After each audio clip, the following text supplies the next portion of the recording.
Okay? Yeah. Perfect. Okay. So let's start. Hello, everyone. I am Daniela Osadsky-Stern, and thank you all very much for being with us today for another event of the Holocaust Studies program at Western Galilee College, headed by Dr. Boaz Cohen. We are recording this event and we will upload it to our website, and please keep your microphones on mute. We are delighted to welcome today Professor Deborah Lipstadt, a professor of modern Jewish history and Holocaust studies at Emory University in Atlanta, Georgia, where she created the Institute for Jewish Studies and was its first director. Professor Lipstadt was a historical consultant to the United States Holocaust Memorial Museum and helped design the section of the museum dedicated to the American response to the Holocaust. She was appointed by President Clinton to the United States Holocaust Memorial Council. Professor Lipstadt has been called upon by members of the United States Congress to consult on political responses to Holocaust denial. From 1996 through 1999, she served as a member of the U.S. State Department Advisory Committee on Religious Freedom Abroad. In 2016, the movie Denial came out based on her book, History on Trial, My Day in Court with David Irving. This book is a story of a reliable trial in London against Irving, who sued her for calling him a Holocaust denier and right-wing extremist. The book won the 2006 National Jewish Book Award. In 2019, Professor Lipstadt, can everyone mute themselves, please? In 2019, Professor Lipstadt published her book, Antisemitism Here and Now, which was also, by the way, translated into Hebrew. She has received numerous teaching and book awards, and today, Professor Lipstadt will discuss the topic of Holocaust denial. Antisemitism, by another name, is still antisemitism. She will converse with Dr. Roni Mikel Arieli from our team, who is a cultural historian interested in the intersections between Holocaust memory, contemporary Jewish history, and human rights. She is currently a Rosa Luxemburg Research Fellow at the Johannesburg Holocaust and Genocide Center. She is working on her research project, Jewish Deportees in Mauritius. She holds a PhD in Jewish history from the Hebrew University of Jerusalem. And Dr. Mikel Arieli's first authored book, titled Remembering the Holocaust in a Racial State, Holocaust Memory in South Africa from Apartheid to Democracy, is forthcoming next year. Professor Lipstadt, we are honored to have you here with us, and the floor is yours. We are looking forward to a stimulating virtual discussion, followed by questions from the audience. So please write your questions in the chat. Thank you so much. Thank you so much, Daniela. And I want to thank you for your kind introduction and to thank Professor Lipstadt for agreeing to have this conversation with me. Last year, I was very privileged to be Phyllis Greenberg Heidemann and Richard Heidemann Fellow at the Mandel Center for Advanced Holocaust Studies at the U.S. Holocaust Memorial Museum. And during that year, Professor Lipstadt served as Ina Levine Invitational Scholar at the Mandel Center. And although we spend more than half of our time in DC from our apartments, we had several very interesting encounters and exchanged. And it was in this framework that I first watched the British-American biographical film Denial, based on Professor Lipstadt's book, History of Trial, My Day in Courts with a Holocaust Denier. And Deborah, I would like for us to start with this very powerful theme and to ask, what is Holocaust denial and why is it so dangerous? Okay. First of all, thank you for having me. Thank you, Boaz, to your team. Thank you, Roni, for doing this. And it's really impressive to see the people from all over. There are a lot of folks, I think, from London. So your question, Roni, what is Holocaust denial? It's a complex question. Because one could say, anybody who denies that 6 million died, and I know there are many historians on this call, from many of them I have learned a great deal. But the numbers are debatable. Raoul Hilberg has a much lower number. Other people have the work of Patrick Dubois, Father Patrick Dubois, and his excavation suggests maybe a higher number. So the numbers are variable. But I would say it's as follows, taking the broadest kinds of things. And if people want to explore further, we can do that as well. First of all, saying that there was no organized plan to murder European Jewry, European and beyond. I use European just as make it shorter. Of course, it was beyond Europe as well. There was a plan, and it was, I don't know if I said ordered by Hitler, but it certainly came from the highest ranks of the Third Reich. This was, and I stress that. Why do I stress that? And why do I begin with that? Because deniers will say to you, well, people may have died. First of all, they'll use died rather than killed. Or they may even say some people may even have been killed. But they will react against the idea of this having been organized, having been coming centrally from the Third Reich. So that's one of the first things I would say. I would say anybody who, I don't give an exact number, but anyone who says, a far smaller number than the approximate 6 million is already beginning to engage in Holocaust denial. I think anyone who says, and deniers say this, that the Jews made this up in order to get money, in order to get a state of Israel, that's Holocaust denial. And one of the other crucial points that I would say is Holocaust, and there'll be others that will come up, but I don't want to go into too long a discourse on all these points, is the denial of the gas chambers. For deniers, the gas chambers are a pivotal element. Now, I'm not suggesting a hierarchy in the suffering of killing. If Jews were killed on the Eastern Front and by the Einsatzgruppen or in shootings, that's you're dead, and you're killed, you're murdered. But the idea of the gas chambers, and one of the reasons why they go to such lengths to deny the existence of gas chambers. Think about the Ernst Zundel in Canada. Think about Fred Leuchter and his bogus, his trip, it was a real trip, but his bogus claims about there not being gas chambers. You have to ask why this emphasis on gas chambers, because it is the gas chambers that give the Holocaust some of its unique characteristics that you had here. A gun can be used to defend yourself, a gun can be used to procure food, a gun can be used for a variety of purposes, and it can be used for murder as well.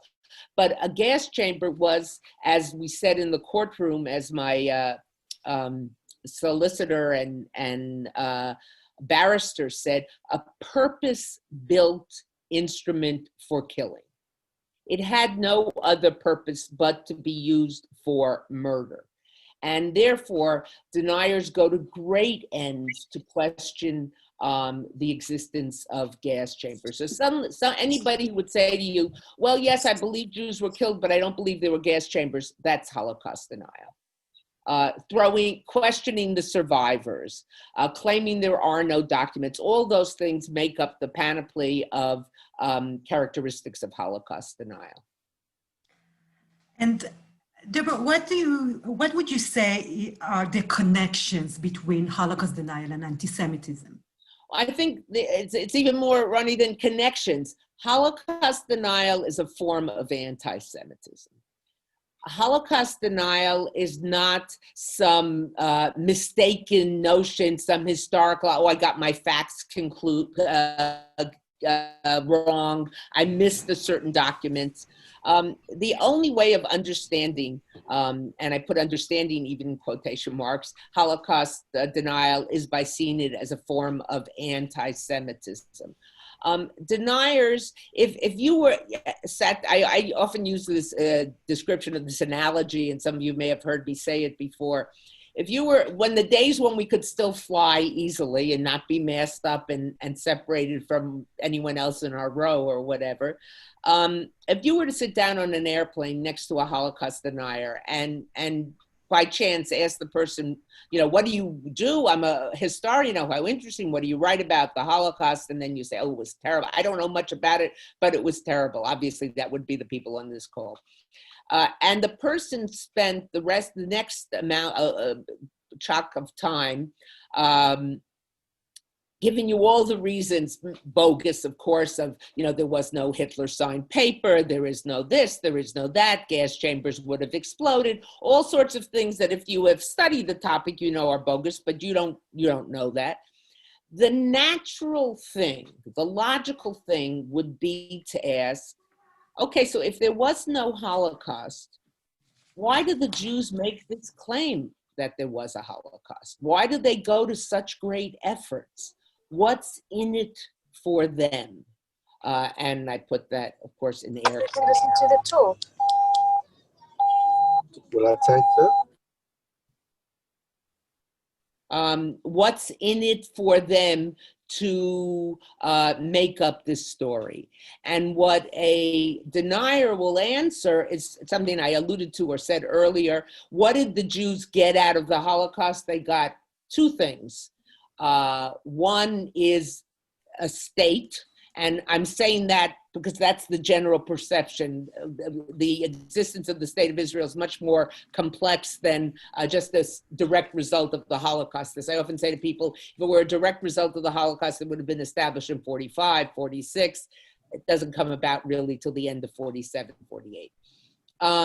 But that's the general perception, that the state of Israel is a direct outcome of the Holocaust. And what's the other thing that the Jews got out of the Holocaust? Well, reparations, which is, or use whatever word you want, but it's a fancy word for money.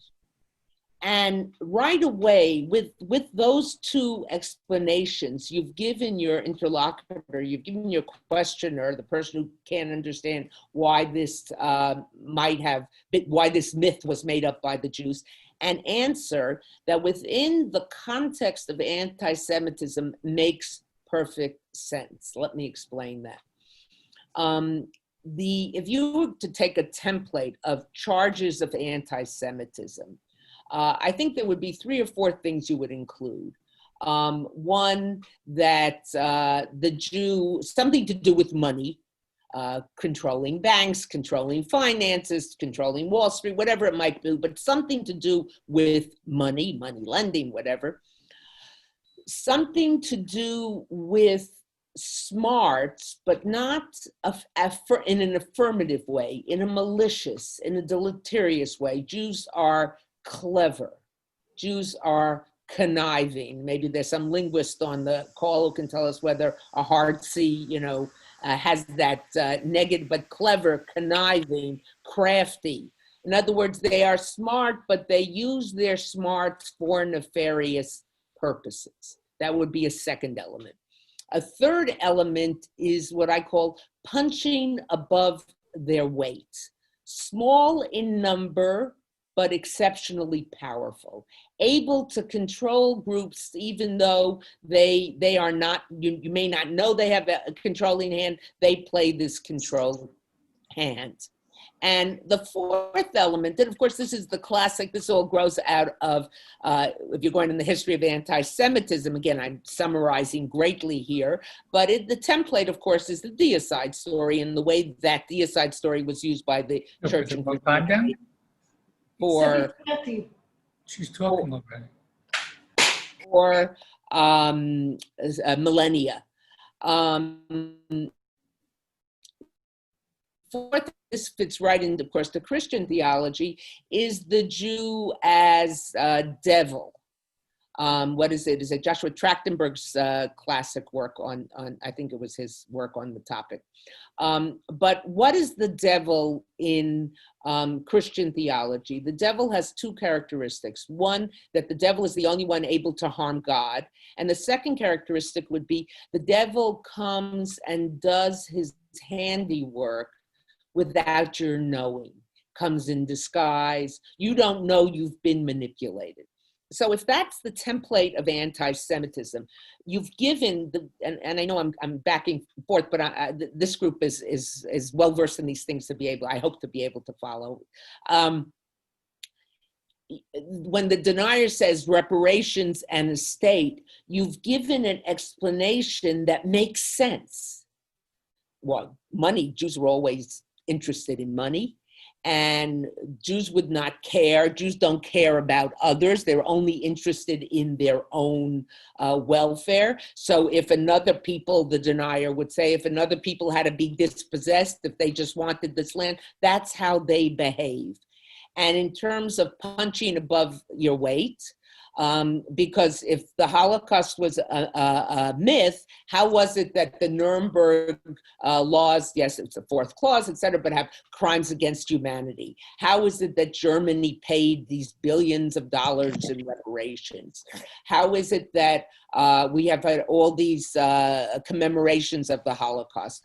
How is that possible? Well, the Jews were able to manipulate that. The Jews were able, because they are so smart, conniving, and able to punch above their weight, to force the Allies into convening the Nuremberg trials and making crimes against humanity a part of it.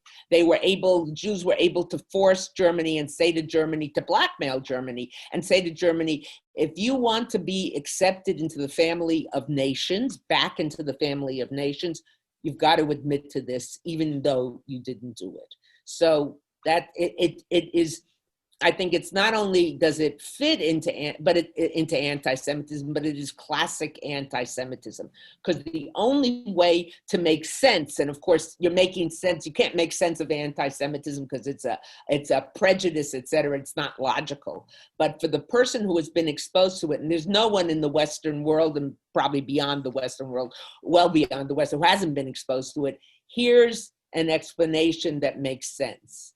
If the explanation had been, oh, because Jews are shiftless, they're lazy, they don't work hard, you would say, wait a minute, that's the wrong stereotype. That's a common stereotype, prejudicial stereotype in my country, of course, of Black people. Or if you gave, oh, they're all mafia. Well, that's or less so now, but that was a stereotype of Italians in the United States and in other places as well. So you've given them an explanation, oh, I know that about Jews. Oh, well, that makes sense.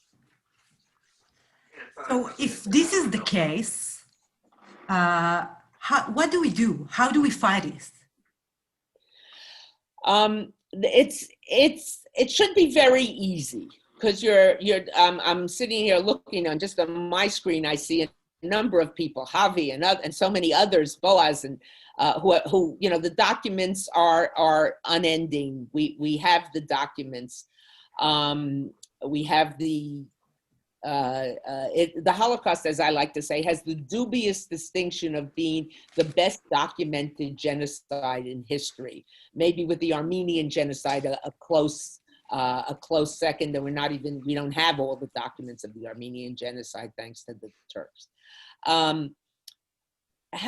I think we fight it in two ways. Certainly we fight it with documents, with facts. And that's how my case was structured.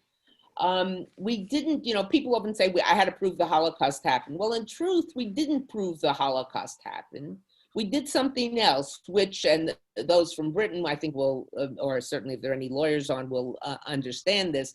We set about to prove that David Irving was a liar. That's why I called my book History on Trial. We followed the footnotes back to the sources, and we had the dream team of historians, Richard Evans, Robert Jan van Pelt, Christopher Browning, I'm blocking Hayo Funke, Peter Longerich. And they divided up Irving's work, and they followed on the Holocaust and followed his footnotes back to the sources. And I would say that in virtually, and probably you could leave out virtually, every case where he cited something about the Holocaust, you found a misstatement, you found a change of date, you found the change of sequence, just changing the sequence of a conversation. There, I have it in the book. There's a exchange between Hitler, Ribbentrop, and Admiral Horthy in April of 1943, and before the Germans had come into Hungary. And what Irving does in that is just change the sequence of the conversation, and it comes out with a whole different ending. It looks like Hitler has said, no, we don't want to kill the Jews. In fact, when the killing was at its height at that point. In fact, in my classes, when I do a seminar on Holocaust denial, one of the early things I do is say to the students, find a newspaper article, magazine article, and don't change the words, but just change the sequence of the events and the sequence of the quotes to make it have a different meaning. They think it's going to be very hard, and they find out it's quite easy. So what we did in the trial was follow the footnotes back to the sources. And there have been not only my book, which came out dealing with the trial, but Richard Evans' line about Hitler, Robert Jan van Pelt's The Case for Auschwitz, Peter Longerich's book as well, the Hitler Order or whatever. All those deal with aspects of what was done in the trial. And also there is, by the way, a website that is set up through Emory, but it has its own portal, HGOT, Holocaust Denial on Trial.org, O-R-G. It has its own entrance because the university is afraid that the deniers will try to bring down my site and bring down the whole university as well. But you have all the expert reports there. Read the reports of Richard Evans, of Robert Young, and the others. They are works. They are terrific works of history. So that's one way of doing it. But for that, you have to be a scholar. I sometimes advocate, and this only goes so far, but you certainly can use it, of using logic. Certainly with people who are not historians, who are not steeped in the documents. And first I say, and I did a TED talk in which I made this point right at the outset, for deniers to be right, who would have to be wrong? Well, certainly all the survivors who talk about their experiences would have to be wrong. All the bystanders, whether the people in the towns, whether near Treblinka, near Auschwitz, near the various death camps, who saw trains going in at certain points day after day and coming out empty. The people in the various parts, we had the mobile killings, who saw and who have, we have many documented cases of that. So it would be survivors, bystanders, the thousands of historians, many of whom are on this call, but historians in North America, historians throughout Europe, historians in the Middle East, historians in Japan, historians in South America, historians in Australia, in Africa. All these people who've written about it would all have to be part of the hoax or have been duped. And the other group that would have to be wrong, of course, would be the perpetrators. In not one war crimes trial, I'm saying that that I can think of, and maybe if someone knows otherwise, you can correct me. I'd be happy to have the correction. have you had a perpetrator, whether it was a German perpetrator or Estonian, whatever, from either from the Reich itself or from those countries that participated? Have you had a perpetrator say it didn't happen? Eichmann. What did he say? He said, I'm not guilty because I had to follow orders. I'm not guilty because I had no choice in the matter. So you haven't had a perpetrator say it didn't happen. So that would be one way. When you say this to a student, it suddenly the light bulbs go off. And I say the deniers, think about the deniers. The deniers have no documents, no witnesses, no narrative, no evidence. They have nothing. So yet they come with this claim. So that would be one way. The other way, and I'll just give, I'll do this quickly. One other example of a logical way of sort of demolishing their arguments. Then one of the arguments deniers make is that the Third Reich, the Germans were so organized and so successful and so accomplished at what they did that they never would have allowed hundreds of thousands of survivors to exist, to testify about what happened. They wouldn't have allowed witnesses. They would have made sure that all those people who could witness something would have disappeared. So a denier would say in their convoluted reasoning, the very fact that there are survivors who make these claims about gas chambers, about death camps, about shootings, proves it didn't happen because they wouldn't exist. The Germans wouldn't have allowed that to happen. So sometimes I will cite that argument for my classes and say, find the fallacy in this argument. And it takes the students maybe one or two tries, but pretty rapidly, they come up with the fact when you say the Germans were so organized and so adept at what they were doing that they never would have allowed this to happen. Well, what was something else the Germans, sometimes I have to prompt them and say, well, what else did the Germans want to accomplish that they might not have accomplished? And of course, win the war. So what you've got to do is pull apart the logic of their arguments. So it's one with the historical data following the footnotes, and the other just that this is a totally irrational, illogical argument. Thank you, I'm going to Deborah. add one other thing, Roni. Sure, please. So then the natural question that would come out of this, well, if it's so irrational, if it's so illogical, if there is no narrative, if there are no witnesses, if there are no documents, if it makes no sense, for all these other people to have to, how does it gain any traction at all? And that brings us back to anti-Semitism. So, your trial was, 2 decades ago? What is the difference between Holocaust denial then and now? The internet. Certainly the internet. The trial was in the year 2000, and it was, already then you had the internet, but of course it has grown exponentially in the past 20 years. But when I first started to work on the topic of Holocaust denial, when I wrote my first book on this, I wrote 2 books on one, the book that precipitated the trial, and then the book about the trial. If you wanted to find Holocaust denial material, you had to get it in an unmarked envelope, mailed without a return address, et cetera. Today, all you have to do is go into Google and say, Diary of Anne Frank, a hoax. Or even if you put in the Diary of Anne Frank, and I'm sure someone will be checking me as I say this, into Google, I think sometimes the fourth source that comes up is a Holocaust denial source. So that is one thing that has changed, and changed dramatically. The mode of communication, the mode of spreading this hatred, and that makes a great difference.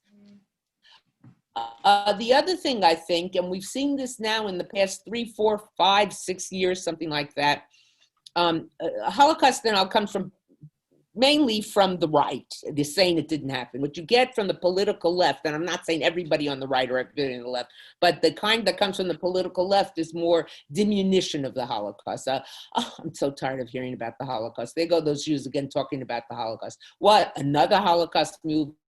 Oh, it's just a way of covering up for Israel's wrongs or whatever. That's what the kind of thing you get from on the left end of the political spectrum. On the right end of the political spectrum, you get denial and infatuation with Hitler. Those of you who are familiar with the what happened in Charlottesville about, I guess it's 3 years ago this summer, may know, of course, this was a unite the right. There had never been anything like this. All the different far right-wing groups came together to march there. There's going to be a civil trial starting fairly soon that's being brought by people who were harmed during this march, who were beaten, etc. I'm going to be an expert witness on the issue of anti-Semitism. And just the rhetoric of the organizers at Charlottesville and before Charlottesville was just full of the inherent contradiction that you often find on the far right. It didn't happen, but Hitler was a great man for making it happen. Or it didn't happen, but it should have happened, kind of thing. So as we see the rise, even in Germany, of these far right groups, these extremists on the right, we're seeing a rise of Holocaust denial. It's part of the panoply of their racist, anti-Semitic attitudes. Thank you, Deborah. I would like to conclude my part of this conversation, and I can see in the chat that we have many questions from the audience, with a question on the subject of analogies. As you know, I wrote extensively on Holocaust memory in apartheid South Africa, and we have many South Africans here with us in the audience. In 1976, part of the notorious booklet, Did 6 Million Really Die? The Truth at Last, written by the British Holocaust denier Richard Verrall, appeared in South African newspapers in English and Afrikaans. And the South African Jewish Board of Deputies ran a very impressive struggle against the publication of this booklet using judicial means. It appealed to the apartheid censorship system, arguing that the booklet was an undesirable material due to the fact that it was offensive and harmful to the public moral. But while the board aimed at defining Holocaust denial as a national threat, the appointed committee that inspected the booklet decided to ban the booklet on a different ground, arguing that it had no historical or scientific value, contained falsehoods, and was deeply insulting for sections of the population. Of course, they meant the Jewish community. And this decision marked the acceptance of the Holocaust, and I'm talking of 1976, as a crucial part of the Jewish collective identity. It also exemplified the perception of Jews under apartheid laws as a separate yet privileged ethnic, religious, and cultural group that must be protected through racial segregation.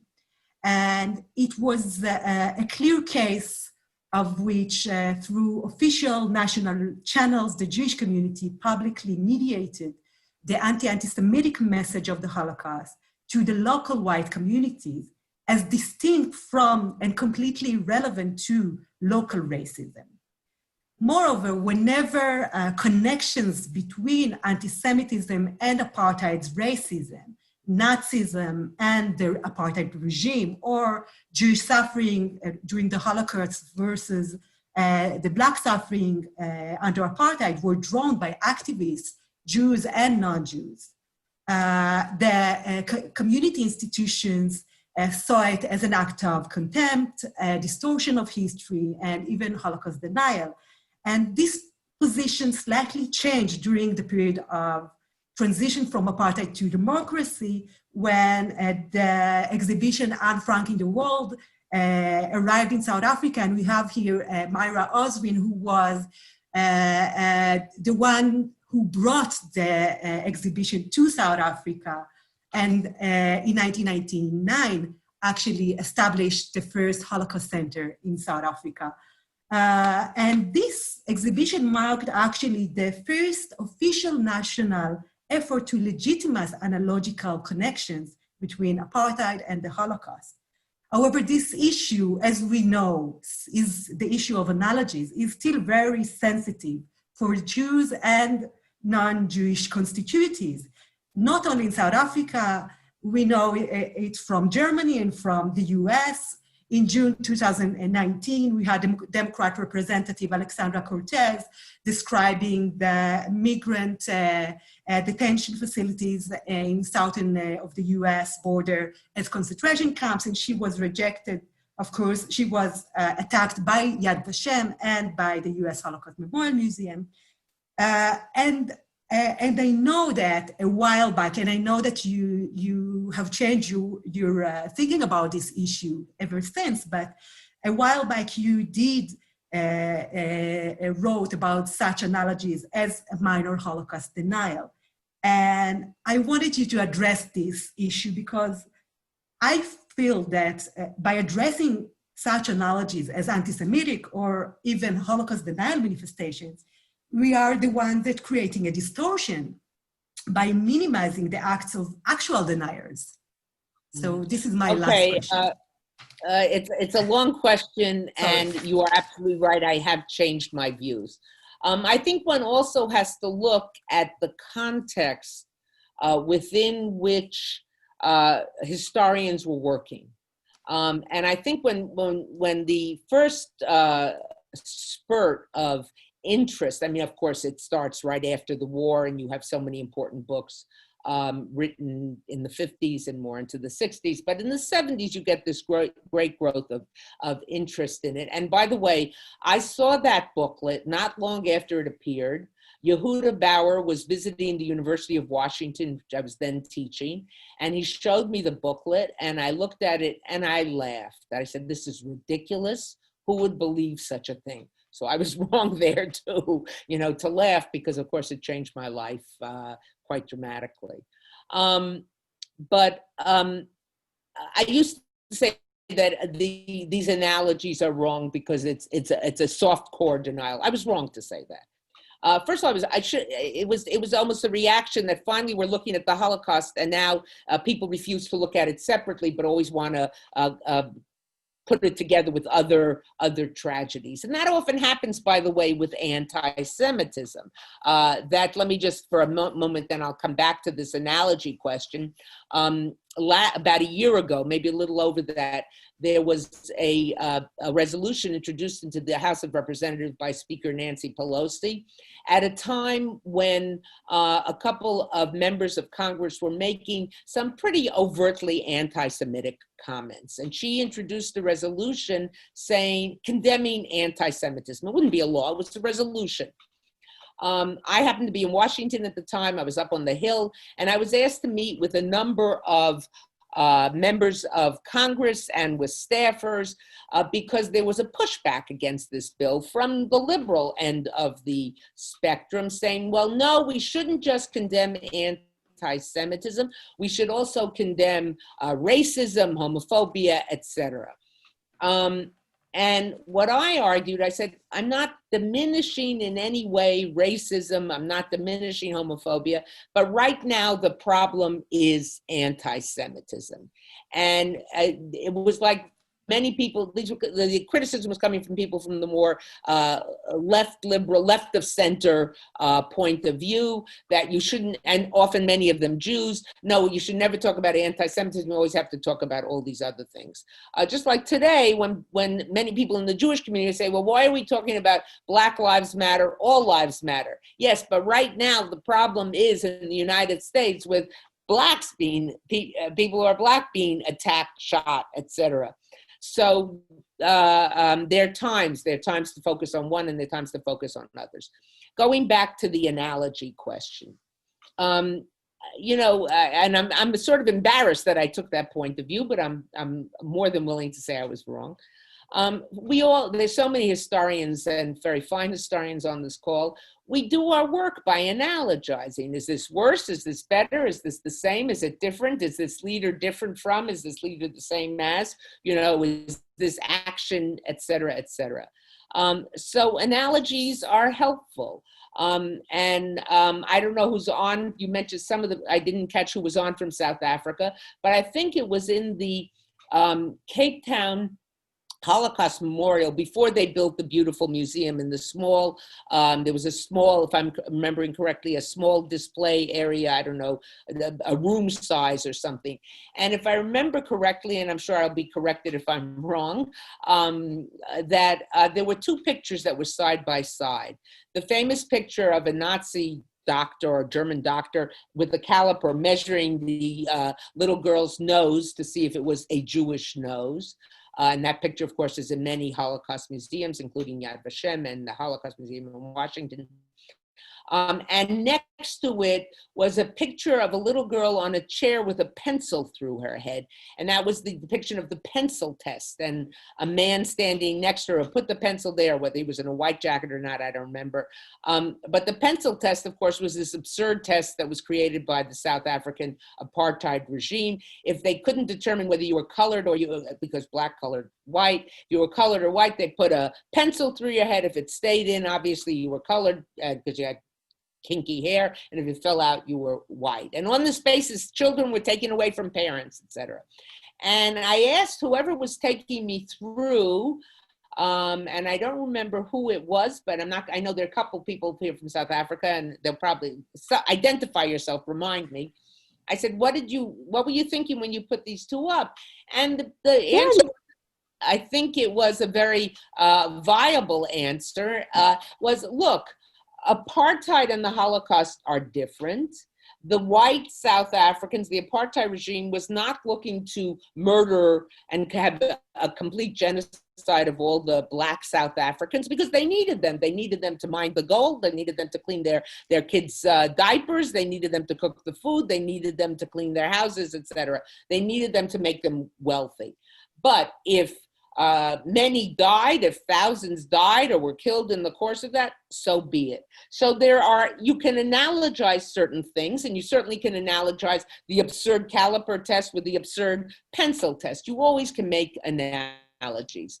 The question is how far you take it and how far you go. I think the Holocaust has unique elements. Certainly has unique elements, certainly in terms of the gas chamber, certainly in terms of a continent-wide effort, irrespective of age, irrespective of gender, irrespective of whether the person posed the threat. There are many unique elements to it. I don't have to belabor the point with this kind of audience. But there are things that can be analogized. That's how we do history. And I guess we're Erev Yom Kippur, Et Chata'ai Ani Maskir Hayom, my sins I do acknowledge today, that to say there are no analogies was simply stupid. I can say that about myself. So, Deborah, thank you so much for these fascinating insights and for the conversation.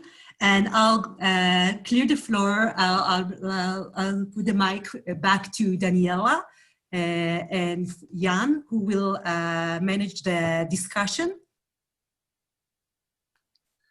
That's right. Thanks very much, Professor Lipstadt, for all these insights and your stimulating discussion with Roni. My name is Jan. I'm the William Ekman Fellow for Holocaust Studies at Harvard University, and I'm the first one to ask all the many questions we have in the chat. The first question comes from South Africa, from Linda Hackner, and she asks, do you believe that Holocaust distortion is a more subtle way of denial? Do you see it as the same thing? And she's specifically interested in how Poland and or Ukraine are revising currently this type of history. Yes, I do think right now it's much more common. We see it in Poland. Again, bringing coals to Newcastle to this group I don't have to fully explain the Poland issue, but whether you talk to Jan Gross or Jan Grabowski or many of the Polish historians working on this, the attempt to rewrite Polish history, and we were only victims, we were not perpetrators. That is what I call, I use the term softcore Holocaust denial. I use hardcore and softcore, and as many of you I'm sure know, hardcore and softcore are usually terms that are related to pornography. And I think that the softcore denial is a form of is a pornographic form of history, but absolutely. Or in Hungary, you see it in Hungary, you know, with the memorial and the rewriting Admiral Horthy and the House of Terror and all those kind of things. It's a much more subtle form of Holocaust denial, and Jan, exactly as the question stated, a much more dangerous one. Because, and to use a non-academic term, it's squishier.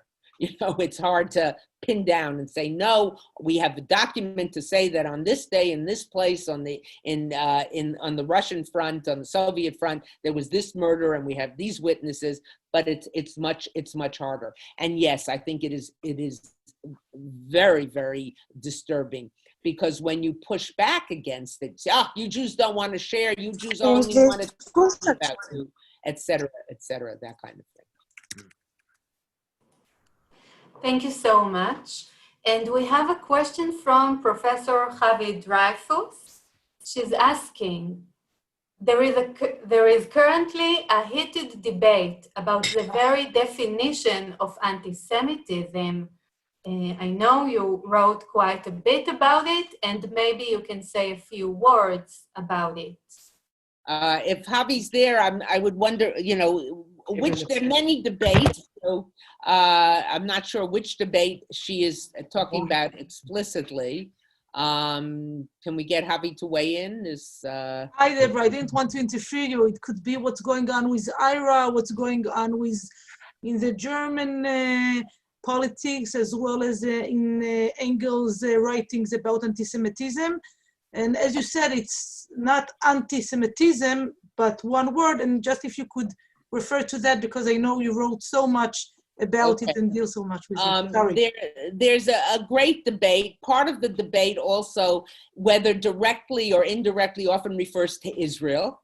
You know, if you criticize Israeli policies, is that anti-Semitic, et cetera? Of course it's not, because if you want a criticism, as I tell people outside of Israel, if you want to read criticism of Israeli policies, read Haaretz, or go to the Knesset, you know, where people are you have to be very good in Hebrew because it's fast and it's furious, but you'll hear lots of criticisms of policies.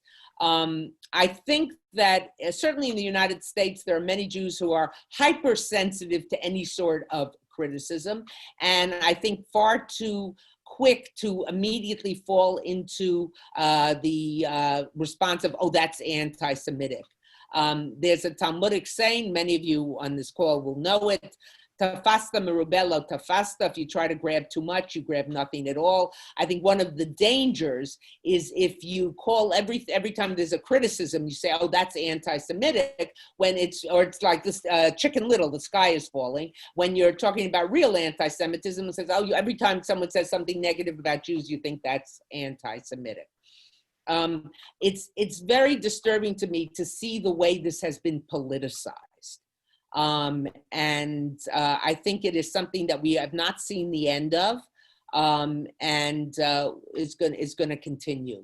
But it's certainly, by and large, whether directly or indirectly, this kind of debate has as its underlying motif the question of Israel and criticism of Israel, etc. You know, is being anti-Zionist, being anti-Semitic. I happen to think it is, others don't, but certainly it's closely linked. Does that speak to what you were saying, asking, Javi? Sure, thank you very much, Deborah. Thank you. Thank you.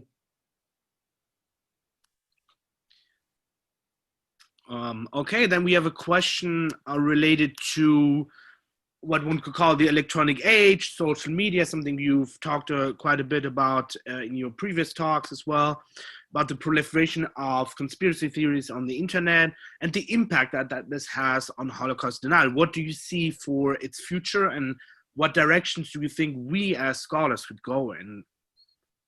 You know, Jan, if I had been asked that question even 5 or 6 years ago, I would have said, I'm not going to be able to get it. I'm not that worried. But currently I am, because first of all, generally stepping back from the question of Holocaust denial and anti-Semitism, we're seeing a proliferation of conspiracy theories in QAnon and others. QAnon being having as its not so subtle foundational element anti-Semitism. But the acceptance of conspiracy theories, and it doesn't help when you have heads of state who further those conspiracy theories, build on them, plan on, elaborate on them. It's very hard to fight. And a conspiracy theory is self-enclosed. You can't fight it. You know, there are people who will still tell you that there was no landing on the moon. That the landing on the moon, I make this point in my book, the landing on the moon was really on a stage set in Nevada, Utah, wherever they put it. And if you were to go to them and say, look, I have here rocks that the astronauts brought back, and on every place on Earth, you will not find the same composition, chemical and physical composition of these rocks. They are absolutely unique, uniquely unique. You know, unique can't be modified, but these are uniquely unique. So, of course, where did they come from?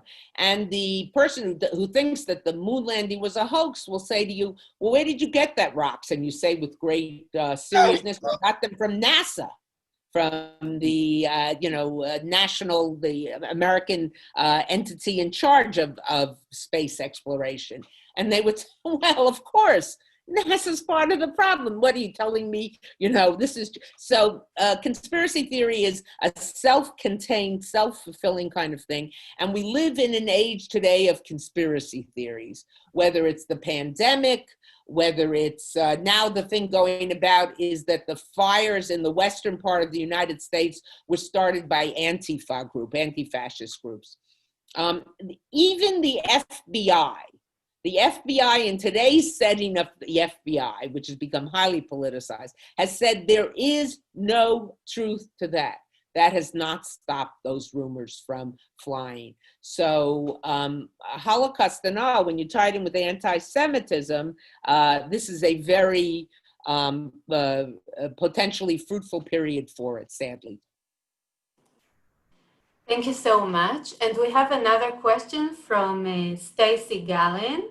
She's asking, what do you think about the relationships between anti-Semitism and nationalism, not only in the US, but also in European countries?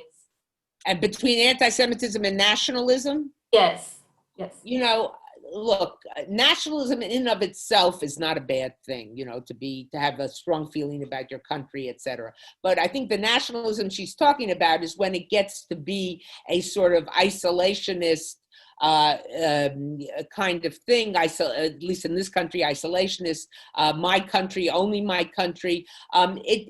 What we're seeing today is the further right you go on the spectrum, in terms of nationalism, when you get to extremist groups, you're going to find it's an anti-Semitic element. I read thousands of pages of documents and exchanges in preparation for writing my report for the court for the Charlottesville case, and it just is all over the place. And it's extremely disturbing. And of course, I'm talking to you from Atlanta, which is in the South, though some people like to say Atlanta is a city surrounded on 4 sides by Georgia, or the further north you go out of Atlanta, the more in the deep South you are. But still, I'm in the South. And there is not just here, but there's a never-ending debate with how do you deal with history, how do you deal with the past. you have to ask yourself, why were there Confederate flags at Charlottesville?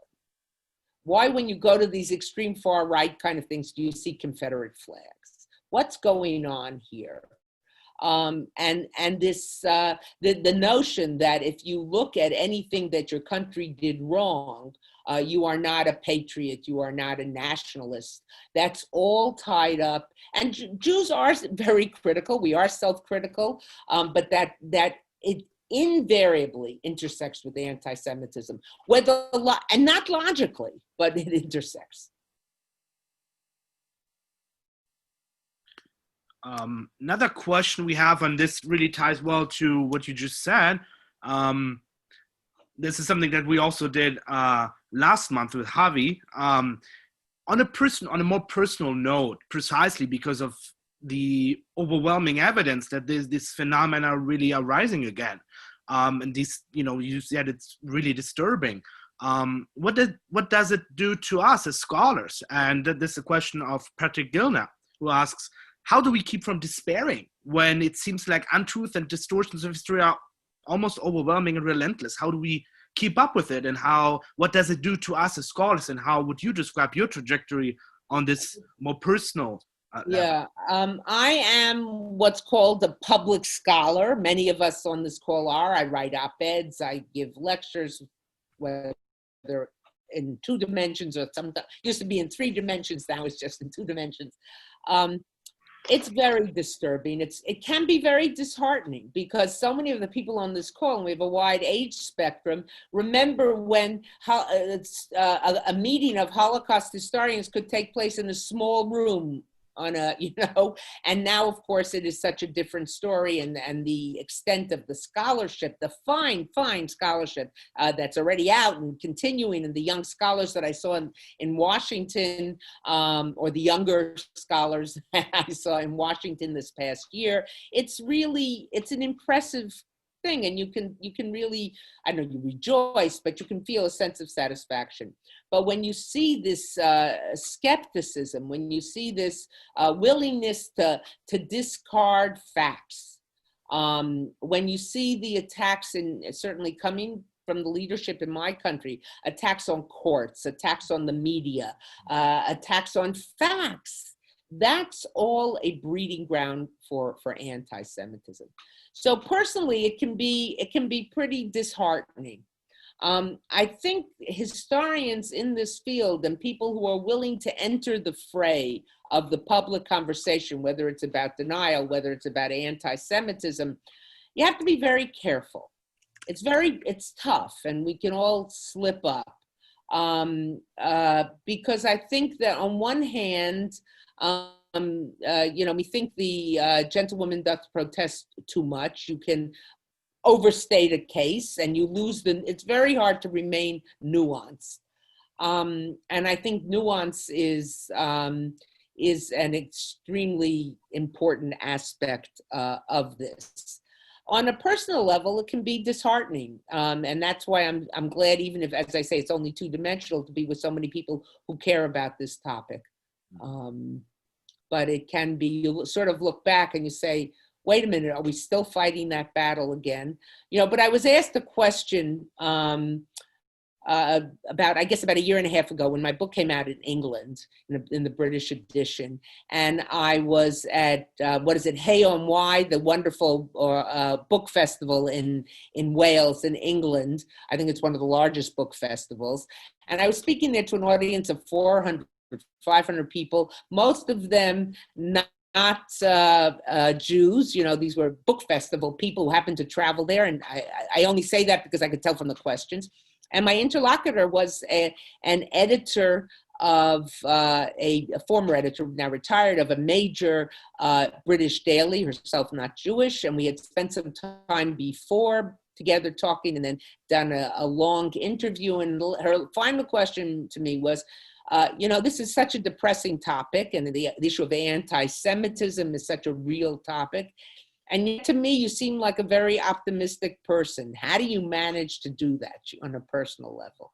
And I told her that that morning I had been in Bath in the city of Bath. And I had gone to see the excavations of the Roman baths, which are the National Trust in Britain have, as they do with so many things, have set up so beautifully. You really got a sense of what the baths were like. And as you walked through, I said, my God, this is like a very high-class health club. There was a steam bath, and there was a cold bath, and there's a massage room, and there's a little gym, et cetera. And then you got to the part of the excavation of the altar to the gods, because, of course, to the ancient Romans, these warm baths were a gift of the gods. And I said, that would have been problematic. If I were here at that time and I were a Jew, I would say, forget the Jewish stuff. I want to be part of the group that goes to the baths. And the reason I told that anecdote, I said, is that there's no, and now I'm speaking not as a historian, but simply from the heart, there's no logical reason why the Jewish people should be around today. If you look at Jewish history, and there are more years of people who study Jewish history on this call than I've been with in a very long time.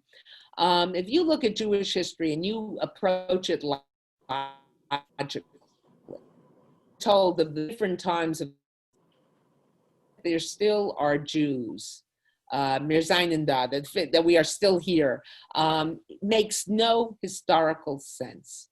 So for all of those who feel like, my God, I've been fighting this battle for so many years, I've been writing about this and working on this, and now it only seems worse than ever, I think you've got to accept the fact that we're here, and that makes no sense, and use that as a source of chizuk, of strength, And I'm speaking very personally, which I don't usually do, certainly not with other historians. So. Well, thanks very much for these insights and these words of comfort as well. Thank you so much. We have time for one more question, and it's coming from Desiree Gill from Boston. She's asking, I am very concerned with the term fake news as used all too much today in the US. It feels too much like the early rise of Hitler and Nazism. Would you care to say what you think about it? I think we're seeing some very disturbing signs.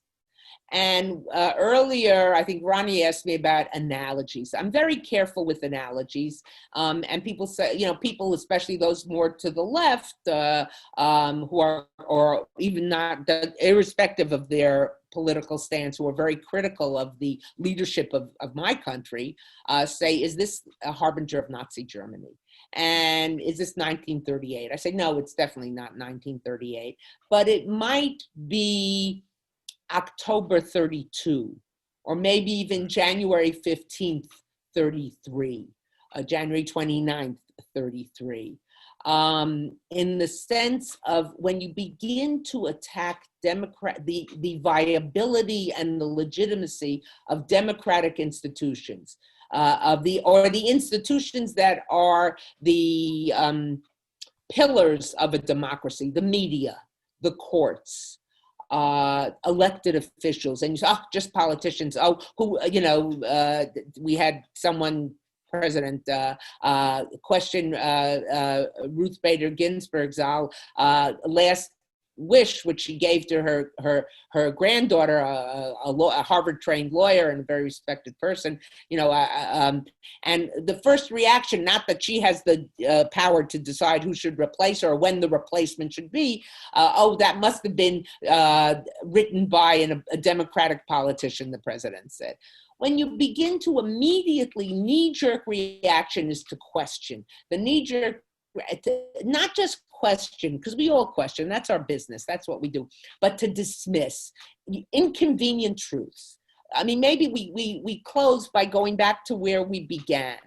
The Holocaust is an inconvenient truth. Why did they spend so much time denying the Holocaust? Because the Holocaust maybe creates sympathy for Jews. Maybe it proves that what Jews have been saying about anti-Semitism is wrong. It's an inconvenient truth. So I can analogize, I can say, yes, the British bombed London, but the Brits bombed Berlin. Or I can say, yes, the Germans had concentration camps, but America had camps for, not for Japanese people, often say that, but over 50% of those people in those camps were American citizens of Japanese descent, which I think is a very important distinction. But you can do so many analogies if you're trying to sort of defend the record of Nazi Germany, but there's no analogy to the gas chamber. There's no analogy to the genocide. So what do? You dismiss it. Inconvenient truths. And the minute you start doing that, the minute you start and going back to what I said earlier, the minute that you start attacking the integrity of the courts, the integrity of all politicians, the integrity of scientists, the integrity of experts. I remember during the Brexit debate, that one of the leading supporters of Brexit in England, who's now I think in the cabinet, in the government, when he was being questioned, I believe it was by the BBC, and the questioner started his question by saying, "Experts say that if there is Brexit, and his response was, "The British people have heard enough from experts. We're tired from hearing from experts." That kind of anti-intellectual, anti-expertise, and coupled with the anti-democratic attitudes of criticizing of the media, et cetera, is very dangerous. And it is a breeding ground for conspiracy theories, and conspiracy theories are a breeding ground for anti-Semitism. So, I guess we just have to continue to fight the good fight. It gets more and more depressing in this country right now. I am in a complete funk. I am doing lots of crossword puzzles and spelling bee and other kind of things because I who usually read 2 or 3 newspapers a day, I just can't stand it. I see Jan shaking his head, agreeing.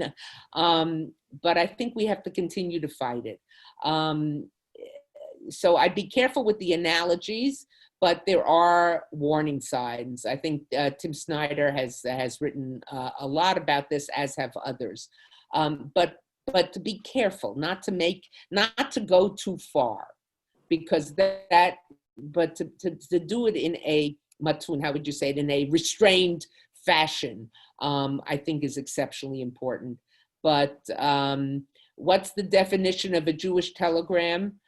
Start worrying, details follow. We're getting too many details now, and worrying, I think, though Jews have raised worrying to fine art, it's appropriate now. Thank you so much. And we have another question from a Holocaust survivor who actually knows you, Roman Kent. I saw Roman. Can you maybe unmute yourself and ask the question directly? I think we are all really hoping to hear him. Can you hear me now? I can hear you perfectly, Roman. Okay, Deborah, first of all, I want to say and make the remarks how we met, which goes years and years ago. I heard you lecturing in New York. I was involved there with the organization which negotiated with Germany the so-called money, which my remarks about the money which we get from Germany, which is really substantial amount of money because it goes to more than $1 billion a year. And I started the negotiation. We got nothing from them. And I said to you, Deborah, we had one thing in common. You are the teacher of history in Emory University, and I was a student in Emory University. And I remember you told me, no, I don't believe you. So next time you were lecturing in New York, I brought you a, what do you call it? From Emory University, my diploma, whatever it is. So you notice, oh, you had a different name, you were a very good student. I said, that's besides the point. But the point is that we know each other, and Emory University is something which is a link between us. Then by coincidence, a few years ago, I was talking at the university close to the city which you mentioned, where they had the meeting, and they asked me a question after I finished talking. They asked me a question, Mr. Kemp, how would you answer it right now, the people that want to protest in Charlottesville? So I say, I don't want to give them advice, but I can tell you only what I did when we had a meeting of survivors, the first meeting of survivors in Washington. And we had 20,000 survivors. When the police came to me and told me that we understand that there is a group of Germans, they want to boycott your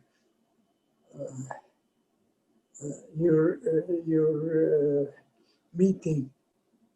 And I thought for a moment and I told them, I tell you what, I don't know what you can tell them, what advice you can give them, but just tell them that we are here, 20,000 survivors, and let them come. No, they most probably did this because the German that wanted to boycott our meeting did not show up. So tells you that the power is something that they understand. No, I think that is very true. I think you're making a very important point. I've been reading a lot about the history of the Yishuv. I was just reading about the Evian conference and the fact that Golda Meir and the others from the Yishuv who were at the Evian conference in June of '39 sat in the observer section without the right to speak. Golda Meir after that gave a very powerful press conference, but I can't imagine what it was like to sit in that very ornate room in Evian, listening to the fate of your people being debated, and you couldn't even stand up and say anything. So if you want to talk about the emergence from powerlessness, I think that's a prime example. Roman, I don't want to correct you, just on a small thing. When the first time I met you and you told me you had gone to Emory, I didn't say I don't believe you. I said I can't believe you. I can't believe that that's true. And I say that in the light, some of you know this story, when Justice Frankfurter was given the news of what was going on in Poland with the death camps by Jan Karski. He said to him, I can't believe you. And according to Jan Karski said, are you calling me a liar? He said, no, I didn't say I don't believe you. I said, I can't believe you. It boggled the mind. It boggled my mind to think that you, a survivor of the Holocaust, fresh off the boat coming to America, you found a educational home here at Emory University, a university then very much in the South. But I never would say I don't believe you. And yes, it is true. And Emory is very proud of that. And so I thank you for your comments. But power used judiciously can be a good thing, with an emphasis on used judiciously. And I think much of what we study goes back to that. Thank you all very much. Yeah, thank you, Deborah. We have to conclude now. We have to go and teach. So we are now concluding. First of all, thank you for coming and speaking with us. I remember that we did meet, you did see Western Galilee College. You're one of the few speakers who also was there, but we hope to see you here again. I want to say two things. One, there is a spirit of international cooperation that is fueling what we are doing here. And as we understand that Corona, the COVID-19 is not going away yet, we'll have to develop together new ideas and new ways to work together and do new things together and think of new ideas. And we are really open in Western Galilee. We are really open to hear of your ideas and how we can do across continents, meetings across continents of all of us. And I would also like to tell you that in this spirit, we already can tell you that I'm sharing my screen, just a minute.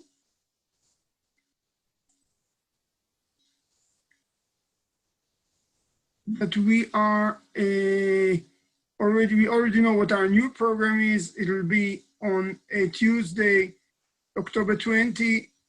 The same times, like always, we'll send out notices. We couldn't do it as yet. And we will have 3 young Polish scholars who wrote really fascinating books now. And we are inviting all of you to register and attend. We also can tell you that our November program will talk about the Holocaust, I'll say it in short, Holocaust memory in post-colonial states, or in places that have some sort of colonial history. And that will be our next November program. And we are open to new ideas and everything, and also cooperations which are not only in the public, but also between scholars, meetings of scholars. Thank you all. Thank you, Deborah. Shana Tova to all. Gmar Chatima Tova. Happy New Year. We hope to see you all healthy and happy soon. Goodbye. Amen. Thank you very much, Shana Tova. Shana Tova. Thank you all. Thank you, Deborah. You're Thank welcome. you so much. Take care. Ktiva v'chatima tova. גם לך. Thank you so much. It was very interesting. Thank you. Thank you. Thank you, everyone. Thank you very much. Shana Tova. Shana Tova. Thank you. Shana Tova.